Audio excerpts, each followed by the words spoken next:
कुत्सितवाद, वाचो वेगम, वाणी के वेग को शासन में लीजिए, और मनशाह, मनोवेगम, मन का वेग आता है। ये देखूं, ये भोगूं, आदि आदि संकल्प विकल्प, इसके वेग को सह जाओ। कुछ नहीं बोलना, सहने का मतलब होता है कुछ नहीं बोलना। मन कह रहा मुझे ऐसा करना है, मुझे ऐसा करना है, मुझे ऐसा, कुछ नहीं बोलना। कुछ भी उसकी जलन जो हो रही है किसी से नहीं कहना, शांत गंभीर, खत्म। पर उपासक क्या करता है, जो कच्चा उपासक है, नहीं नहीं अब मेरे मन में आ रही, मेरे मन में जलन हो रही, मुझे ऐसा करना है, मुझे ऐसा नहीं। शांत, ना बोलना है जो मन में आ रहा है, ना उसकी जलन पर ध्यान देना है, अपने मंत्र नाम उपासना कर्तव्य में लगे रहो, शांत हो जाएगा। इसके शांत करने की युक्ति है, इसे मतलब मत रखो। जैसे एक पागल आदमी रोड में खड़े तुम्हारे ऊपर कंकड़ फेंके, थूके, गाली दे, तो अपने लोग क्षमा भाव से कि वो पागल है, ऐसे मन भी पागल है, इसके निर्णय पे ना हो। ये क्षण क्षण में बदल, इसको भजन से मतलब नहीं है, इसको क्षण क्षण में नवीन नवीन प्रपंच चाहिए। ये मनसा वेगम, मनोवेगम, इसका स्वरूप यही है, यही बंधन और मोक्ष का कारण है। ये क्षण क्षण में प्रपंच चाहता है। 5 ज्ञानेंद्रियों के द्वारा ये जाल रचा करता है जीव को फंसाने का। जहां हो, जैसी परिस्थिति में हो, बहुत अच्छी परिस्थिति भगवान ने दी, उसी परिस्थिति में भजन कर ले जाओ। परिस्थिति बदलने की जरूरत नहीं है, भजन करने की जरूरत है। भजन कर ले गए तो स्थिति बदल जाएगी, परिस्थिति नहीं। परिस्थितियां कहीं भी अनुकूल नहीं होती, स्थिति अनुकूल बनाई जाती। भजन के द्वारा स्थिति, जीवन में कभी कोई परिस्थिति ही ऐसी नहीं रही जिसमें भजन किया जा सके। जीवन में पूरे, अगर पूरे जीवन के तारतम्य को देखते हैं तो एक कष्ट की वेदी पर स्वाहा ही स्वाहा होता रहा है। जीवन की आहुति केवल कष्ट पर, और आज भी कष्ट ही कष्ट। फिर आप सोचोगे सुख किसे कहते हैं? ऐसे कांटों वाले पेड़ पर ऐसा सुगंधित फूल खिलता है कि जिससे परमात्मा मुग्ध हो जाता है। जीवात्मा नहीं, परमात्मा मुग्ध हो जाता है। वो ये मार्ग है। उस सुमन को लेकर वो अपने श्रृंगार में लगा लेते हैं। सुमन, सुंदर मन, ये कांटों पे खिलता है। जैसे गुलाब का फूल कांटों पे नहीं खिलता, हाँ ये कांटे हैं। हर द्वंद की पीड़ा को सहता हुआ जब उपासक आगे बढ़ता है तब सुमन खिलता है। उस सुमन को प्रियाजू अपने केश पास पे धारण करती है। उस सुमन को प्रियाजू अपने कर कमल में लेती है। अगर आप सहना नहीं सीखे, मांगे बनी रही हृदय की, ऐसा हो तो भजन हो सकता है, ऐसा हो तो भजन, तो लिख लो आप। मन बहुत चंचल है, इसको हर समय नवम नवम नवम, जहां जैसी परिस्थिति उसी में भजन करके निकल चलो। गृहस्थ में हो, विरक्त में हो, गांव में हो, शहर में हो, जहां जैसी परिस्थिति, परिस्थिति बदलने की कोशिश मत करो, स्थिति बदलने की कोशिश करो। जिनको लगता है परिस्थिति बदल जाएगी तो भजन होने लगेगा, नहीं। भजन होने लगेगा तो किसी भी परिस्थिति में भजन होने लगेगा। भजन नहीं तो किसी भी परिस्थिति में नहीं होगा, पक्का समझ लीजिए। इसलिए मनोवेगम, ये जो मन का वेग आ रहा है, इसको आप सहना सीखो और प्रियाजू पर भरोसा रखो। उनको जैसी परिस्थिति देनी होगी दे देंगी ना, भरोसा रखो। अगर मांग मुख से निकाल दी तो अधूरापन साबित हो जाएगा कि हमको ये खाना पीना, ये हमको पहनना, ये ऐसी परिस्थिति, ये ऐसी छोड़ दो। जोई जोई प्यारो करे सोई मोहि भावे। शांत हो जाओ, मन के वेग को सह जाओ। क्रोध वेगम, महाप्रभु कह रहे कुत्सितवाद विकार है। समस्त विकारों में प्रधान विकार होता है काम। काम से ही क्रोध का प्रादुर्भाव होता है। क्रोध एक वृत्ति है जो आने जाने वाली, स्थायी कोई नहीं है। जिस समय आपके अंदर क्रोध आए इस समय मौन होकर हट जाइए वहां से, तुरंत जाकर थोड़ा ठंडा पानी पिए, प्रभु के चरणारविंद की तरफ अपनी वृत्ति को ले जाने की कोशिश कीजिए। उस व्यक्ति से चिंतन हटाइए जिससे क्रोध आ रहा है, उस व्यक्ति की उस क्रिया से चिंतन हटाइए जिससे क्रोध आ रहा है, हट जाइए। ये क्रोध का वेग अगर आता रहा तो भजन करने पर भी अनुभव नहीं हो पाएगा। एक बार अच्छे से क्रोध आ जाए, अंदर हृदय जल जाए, तो 1 महीने भजन के प्रभाव को रोक देता है पूज्य बाबा के उसमें। फिर आप अगर 12 बार साल में आ गया तो क्या अनुभव में आ गया। इसीलिए 20-20, 50-50 वर्ष हो रहे हैं, कुछ अनुभव में नहीं आ रहा। बहुत सावधान। क्रोध हमारा नाश करता है, किसी और का नहीं।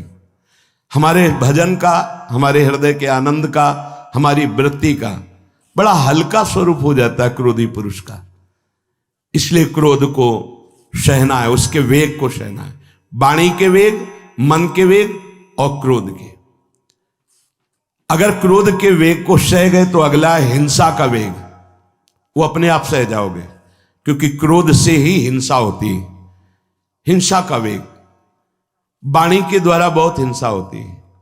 ऐसे कठोर वचन बोल दिए जाते हैं जो हृदय को चुभते रहते हैं। बाहर का डंडा लगा है, पिटाई हुई तो 2-4 दिन में ठीक हो जाएगा, लेकिन हृदय में जब पिटाई की जाती है कठोर वचन के द्वारा, तो 10 साल बाद अगर दिखाई दे तो फिर ये वो बोला था, ऐसा बोला था, वो हृदय में घाव बना रहता है। वाणी का हिंसात्मक स्वरूप प्रायः क्रोधी जनों में ही पाया जाता है। अगर क्रोध वेग को सह गए तो वाणी के द्वारा हिंसा नहीं होगी, और मन के द्वारा मलिन हृदय में हिंसा का भाव होता है कि चलो हम वैष्णव में मारेंगे तो नहीं, पीटेंगे तो नहीं आपको, लेकिन भगवान तुम्हारा नाश करेंगे, भगवान बहुत जल्दी, ऐसा भाव मन में, ये भी हिंसा है शरीर के द्वारा। तो ना वाणी के द्वारा, ना मन के द्वारा, ना शरीर के द्वारा। क्यों? उसके हृदय में भगवान बैठे हैं, हमको उनको रिझाना है, हमें निर्दोष होकर भगवत प्राप्ति करनी है। ये हजारों दोषों की पंक्तियां यहां हैं। कोई कह दे हम निर्दोष हैं, हमें लगता है कि यही सबसे बड़ा दोष है। नहीं तो अंदर देखा जाए ना, तो क्रम क्रम से धीरे धीरे निर्दोष हुआ जा रहा है प्रभु की कृपा से। कोई जन्म से निर्दोष नहीं होता, वो तो अवतार होते हैं भगवान के। एक पद में था, शरण जिसको ले ली हृदय से लगा, और विषय पंख से धीरे धीरे, क्रमशः विषय पंख से धीरे धीरे उसको हटाया। हित जो महाराज जी के लिए आया, हमारे हृदय को धीरे धीरे निर्विषय किया जा रहा है। और सहत सहत बाढ़े भगत ग्रहतन गुरु हितगार, इन दोनों का मिलान कर धीरे धीरे सहाते सहाते हमें निर्विषय किया जा रहा है। आचार्य चरण, इष्ट देव, गुरुदेव कर रहे, हमको राजी रहना है। जैसी परिस्थिति है, जैसी भी हमें गुरुदेव रख रहे हैं, इष्ट देव रख रहे हैं, हमें राजी रहना है। इससे क्या होगा कि हमारे अंदर क्रोध नहीं आएगा, गुस्सा नहीं आएगा। नहीं, ये इतना बेईमान मन है कि इष्ट देव पे भी गुस्सा कर सकता है, ये आचार्य पे भी गुस्सा कर सकता है, ये परम कृपालु गुरुदेव पर भी गुस्सा कर सकता है। क्रोध वेग सह गए तो वाणी और मन और शरीर के द्वारा जो हिंसा का वेग है उससे बच जाएंगे। फिर कह रहे हैं उदर वेगम, उदर वेग भूख। आप लोगों को तो हमें लगता है कि इस वेग को सहना ही नहीं पड़ता। ये जो विरक्त गंगा किनारे घूमने वाले हैं, इनको ज्यादा इस वेग को सहना पड़ता था, क्योंकि प्रायः कभी ऐसे शाम के समय पहुंचना होता, जब आप गंगा किनारे नहीं रुक सकते तो आश्रम, अब वहां पूछ लिया तो पूछ लिया, नहीं पूछ लिया तो राधे श्याम पढ़े। अगर कोई मंदिर मिल गया तो हम आश्रम आदि कोई खोजना ही नहीं, गांव में तो जाना ही नहीं है, क्योंकि नवीन अवस्था में कभी गांव में भिक्षा भी नहीं मांगी, आकाश वृत्ति का ही आश्रय लिया जो शास्त्र सम्मत। गांव में कभी पूरे जीवन में किसी गांव में किसी एक रात्रि किसी घर में कभी शयन नहीं। गांव के किनारे मंदिर मिला या कोई आश्रम संत जनों का, वहां भूख के वेग को जो सह जाए तो भजन में बहुत रुचि हो जाती, क्योंकि भजन से चित्त हटेगा तो भूख व्याकुल करेगी, और उसकी व्याकुलता से बचना है तो भजन में लगना पड़ेगा। और आपको सच्ची कहते हैं कि कई कई दिन भोजन न मिलने पर भी शरीर में गंगा जल के कारण कभी कमी महसूस नहीं हुई। जो दूध में पावर है उससे अधिक सामग्री गंगा जल में है। अब वो बहुत से ऐसे नगरों के समीप से गंगा मैया निकली जहां से बड़ी बड़ी फैक्ट्रियों का, तो नहीं, बहुत सुंदर गंगा जल, वो तो सुंदर है ही, था, है, रहेगा। अपने लोग बड़े बड़े ऐसे नाले ऐसे जिससे वो भाव तो है पर वस्तु तत्व तो है, पर जो दृश्य है वो अब गड़बड़ हो रहा है।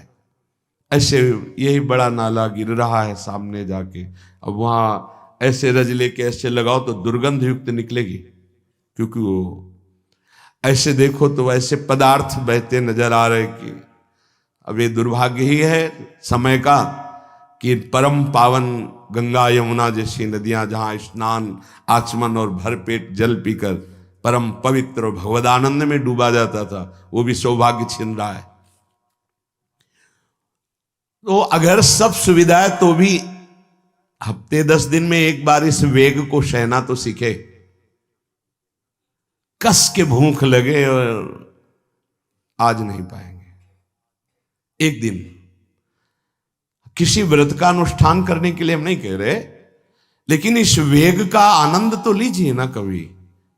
एक टाइम का छोड़ दीजिए, एक दिन केवल हफ्ते में सुबह थोड़ा ले लिया, बस अगले सुबह लेंगे थोड़ा, तो आपकी दिनचर्या नहीं बाधित होगी। आपको तो मिल रहा है ना, मिल ही नहीं रहा था।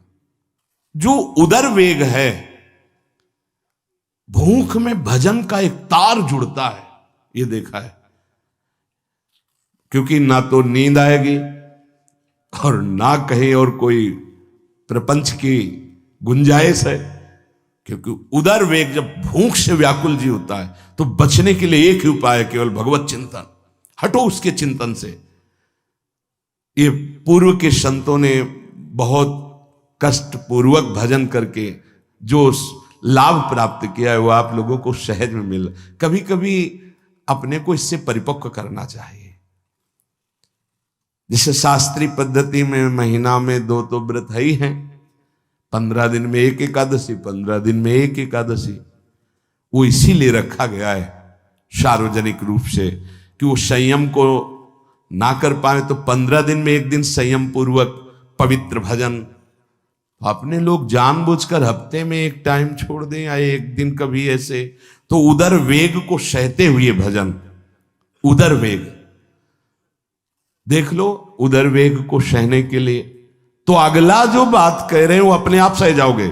जैसे क्रोध वेग को सह गए तो हिंसा वेग पर आप शासन कर लेंगे, ऐसे उदर वेग को सह गए तो उपस्थ वेग को सह जाएंगे। उपस्थ वेग कहते हैं जनेन्द्री के कामोपभोग को। जब पेट में भरपेट भोजन ही नहीं है ना तो और कुछ चिंतन ही नहीं रहा। यौवन अवस्था जवानी ऐसे भगवान ने काटी है कि याद ही नहीं रहा कि संसार का कोई सुख होता है। भाई एक लक्ष्य ब्रह्माकार वृत्ति कैसे कैसे तत्वबोध हो, बस कठिन से कठिन जहां वैराग्य की भूमिका वहां कूद जाना, उसी में स्थिति में आने की कोशिश करना, देह राग का त्याग करना, ये युद्ध चल रहा था। बड़ी कृपा है। उपस्थ वेग, इसका जनेन्द्री का वेग आता है। जो स्कूल में आदतें जिनकी गंदी हो गई बच्चों की, फिर आगे वो संयम में, उनको बहुत बाधा है। कई ऐसी क्रियाओं से वो जानकारियां रख लेते हैं कि जो अपना सर्वनाश करने के लिए पर्याप्त है। उपस्थ का जब वेग आए तो सहने की सामर्थ्य उसी की आएगी जो उदर वेग को सह जाता है। पक्का। किसी उपासक को देखा बहुत शरीर कृश हो रहा है, तो पूछा क्यों, भोजन क्यों नहीं करते, आप ऐसे कैसे हो रहे, पहले तो आप ऐसे नहीं थे, आप तो पहले बहुत स्वस्थ थे, फिर क्यों, कहा ऐसे नहीं, बताइए क्या है, ज्यादा आवश्यकता नहीं है, जीने के लिए बस प्राण पोषण के लिए डाल लेते हैं, क्योंकि जो शांति चाहिए वो तो इतने से ही मिलेगी ना। बहुत सुंदर, बहुत प्रसन्नता आई, ठीक है, ठीक चल रहे हो आप, पर इतना पाते रहो कि सीढ़ियां चढ़ उतर ले, इतना पाते रहो कि आपका शरीर काम करे। वो कहा हृदय में बहुत प्रसन्नता हुई, बहुत सुंदर। संयम में अपने आप को ले आना ये महात्मा का लक्षण होता है, चाहे स्त्री शरीर हो चाहे पुरुष शरीर हो। धन्याति धन्य, आप अपने आप को कस दीजिए, यही तो राग त्यागना ही। जो जवानी में अपने आप को जला दिया वो बुढ़ापे में चमकता है, ध्यान रखना। जो जवानी में उद्दंडता में समय व्यतीत किया वो बुढ़ापे में गंधाता है, ये भी ध्यान रखना। गंधाता वो अंदर जो दुर्गंध के पौधे थे ना, वो सब दुर्गंध फैलाते हैं। पूज्य श्री पंडित गया प्रसाद जी महाराज जी ने कहा, गृहस्थी में होते हुए भी 40 और 45 के बीच में काम विजयी हो जाना चाहिए, नहीं तो जीवन बिल्कुल बर्बाद हो जाएगा। जो कुछ गृहस्थ धर्म की सेवा है 40-45 के बीच तक हो जाए, मतलब 20 से 25 से ब्याह हुआ आपका, 40-45 तक लड़का बच्चा, इसके बाद अखंड ब्रह्मचर्य धारण कर लो। 40-45 से संयम में हो जाओ तो तुम्हारा जीवन सार्थक हो जाएगा। पूज्य पंडित गया प्रसाद जी महाराज, बहुत जरूरी है उपस्थ जनेन्द्री के वेग को सहना। पर हर वेग अपने आप में बहुत कठिन है, पर एक दूसरे से इसका तारतम्य है। यदि उदर वेग रसेंद्री को आप शासन में ले लिए तो जनेन्द्री को आप शासन में ले लेंगे, और अगर रसेंद्री को शासन में ले लिया तो जनेन्द्री को शासन में ले सके असंभव, पक्का। और जनेन्द्री रसेंद्री के सब खिलवाड़ चल रहे, तो परमार्थ और भगवत प्रेम प्राप्ति तो सब अभ्यास जिनका भगवदाकार हो गया है, वो विषयान ग्रहणंतु मुंचन्तु वा। जब इंद्रियों पर शासन बाबा ने अपने किया तो 24 घंटे में एक कवल पाते थे, एक कवल, आश्चर्य होता है। ऐसे सामने दाल रोटी सान ली गई और एक कवल जितना, बाबा सिद्धासन पद्मासन का से। और जब भगवदानंद ब्रह्मानंद में 70 घरों में एक दिन में भिक्षा में जाते थे, एक दिन भिक्षा।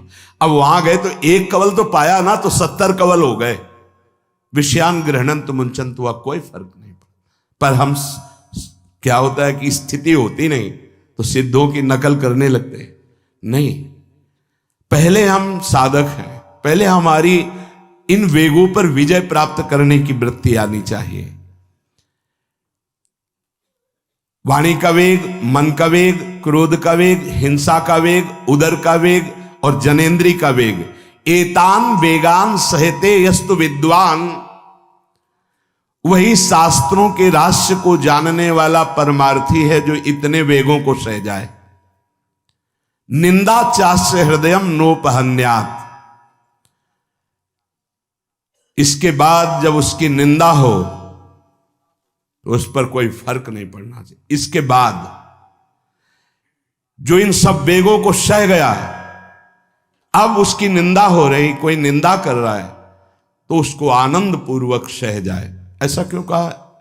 इसके बाद अगर दोष है, निंदा हो रही, तब तो संभालना ही, ये गलती हो गई आपसे।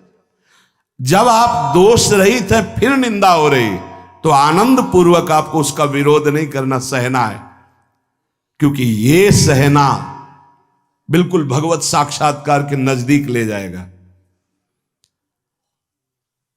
देखो, अपमान, निंदा, तिरस्कार, असलियत में हम कैसे साधक हैं इन्हीं के द्वारा परिचय होता है। पूज्य स्वामी श्री अनंग बोधाश्रम स्वामी जी महाराज बड़े महापुरुष थे, जिनको स्वयं करपात्री जी महाराज मूर्तिमान ब्रह्म कह के साष्टांग दंडवत करते, दिगंबर रहते थे, नंग दड़ंग, केवल गंगा के ही तट पे। वो महीने 2 महीने में और कहीं नहीं जाते थे। एक बड़े वकील साहब थे, वो भिक्षुकों को रोटी दाल ऐसे रोज बंटवाते थे, उनकी पंक्ति में लगने जाते थे। महीने 2 महीने में एक बार पंक्ति में लगते थे जाके, नंग धड़ंग अवधूत वेश जटाएं, और जरूर ऐसी चेष्टा करते थे जिससे उनको धक्का मुक्की लगा दी जाए।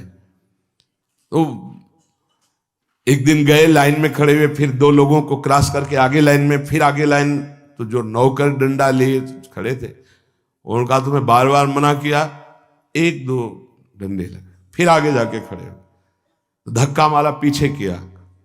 और ऐसा ये महीने 2 महीने में वहां सहने जाते थे।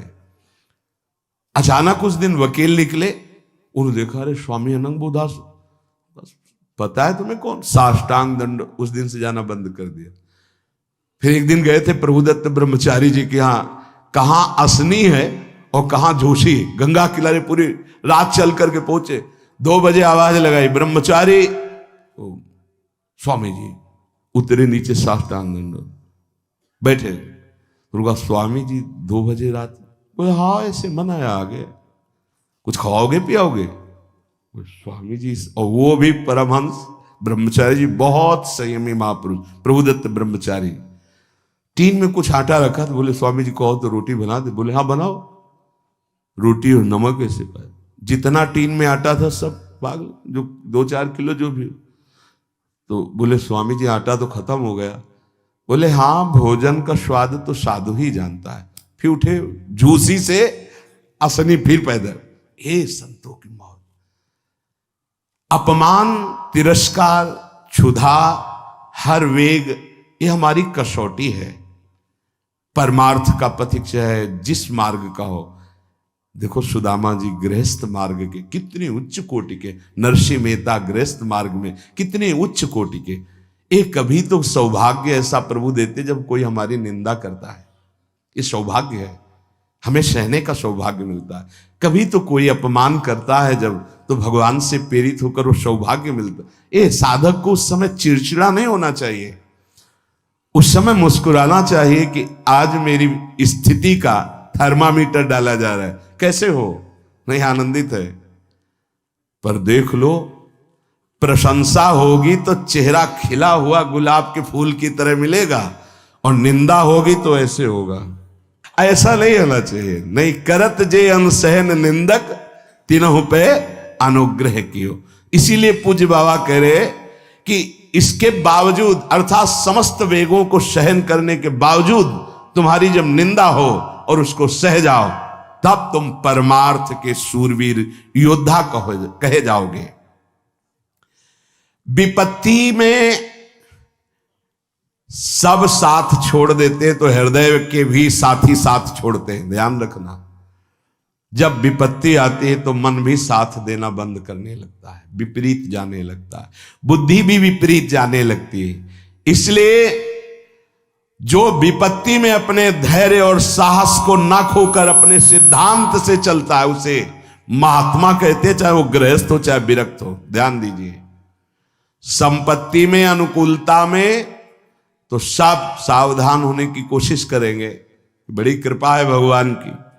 यहां कहने विपत्ति में सब साथ छोड़ते हैं, ये जीवन में देखा है।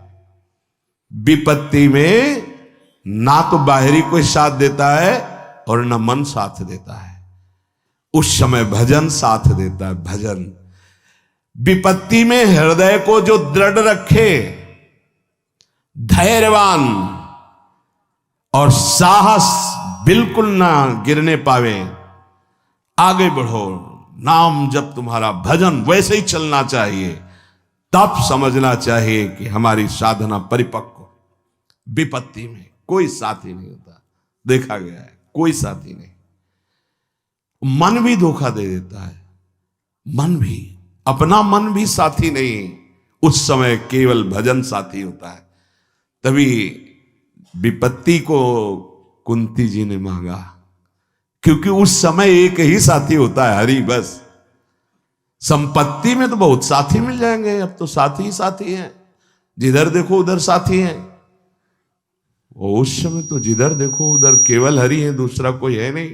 ये बड़ा सुख मिलता है जब तिरस्कार और विपत्ति एक साथ होती है, तो सीधे प्रभु से फोन में बात होती, सीधे प्रभु होते हैं कि आपके सिवा को। इसीलिए बहुत प्रवीण है कुंती माता, इसीलिए कहा कि मुझे विपत्ति दीजिए जो हर कदम में आपका स्मरण कराती है।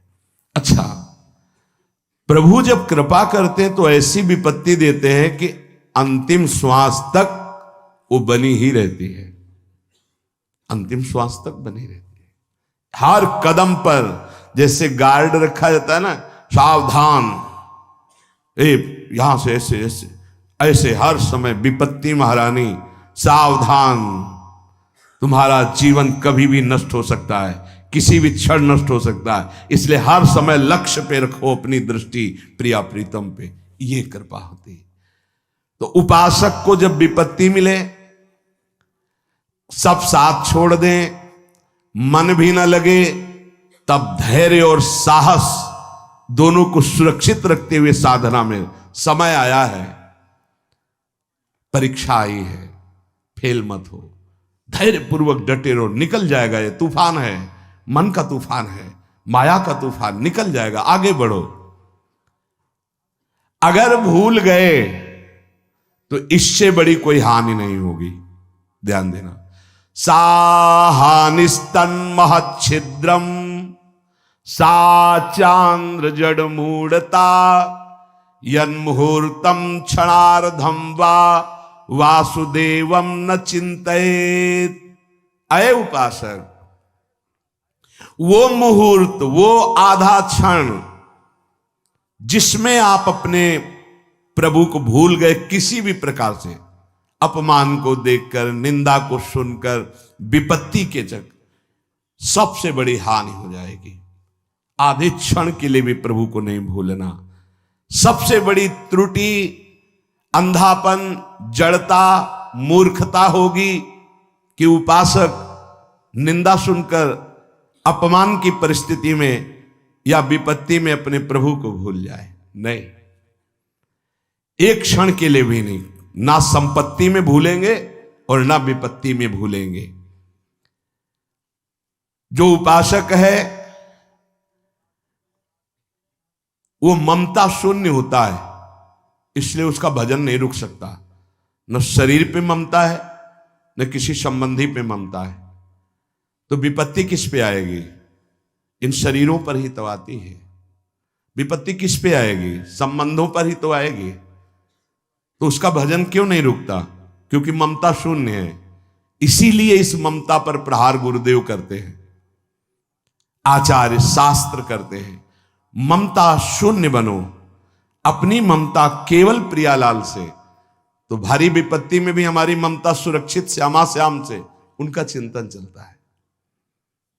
एक एक कदम पर वो मुस्कुराते नजर आते हैं जब किसी का सहारा नहीं होता, किसी का भरोसा नहीं होता, कोई अपना नहीं होता है।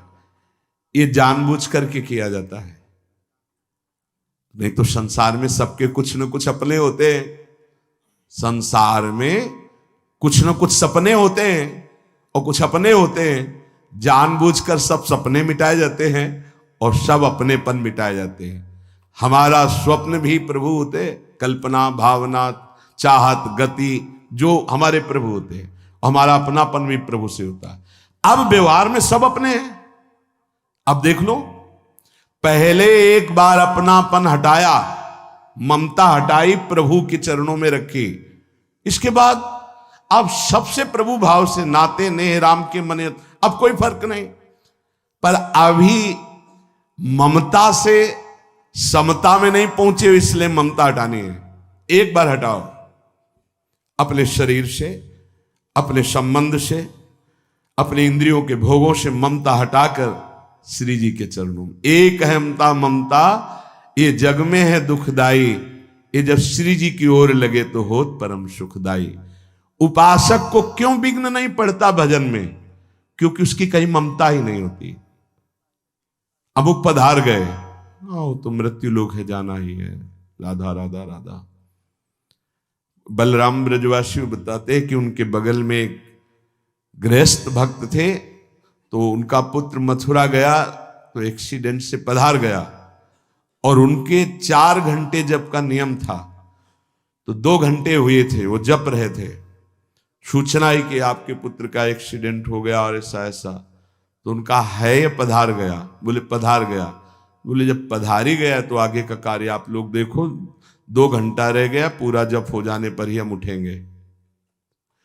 पूज्य श्री मुखिया जी महाराज जो इस समय गाते हैं, राधा वल्लभ जी इनके पिताजी बड़े मुखिया जी कहे, जहां राधा वल्लभ जी के सामने हारमोनियम में ऐसे हाथ रखा और एक बार राधा वल्लभ जी को देखा, आंख बंद की, तो समाज पूरी होने के बाद ही आंख खुलेगी। इतने में सूचना है कि आपके बड़े पुत्र को अग्नि के द्वारा ऐसा, तो शरीर पूरा हो गया। तो बस राधा वल्लभ जी की तरफ देखा, आंख मूंद ली, पूरी समाज करने के बाद ही उठे। क्यों? क्योंकि ममता शून्य है। ममता युगल चरणारविंद में राधा वल्लभ लाल जी के जाने का समय निश्चित है, चला गया। अब हम श्री जी की सेवा में उसका मंगल ही होगा, ये आना बड़ा कठिन है। ममता का त्याग होना बड़ा कठिन।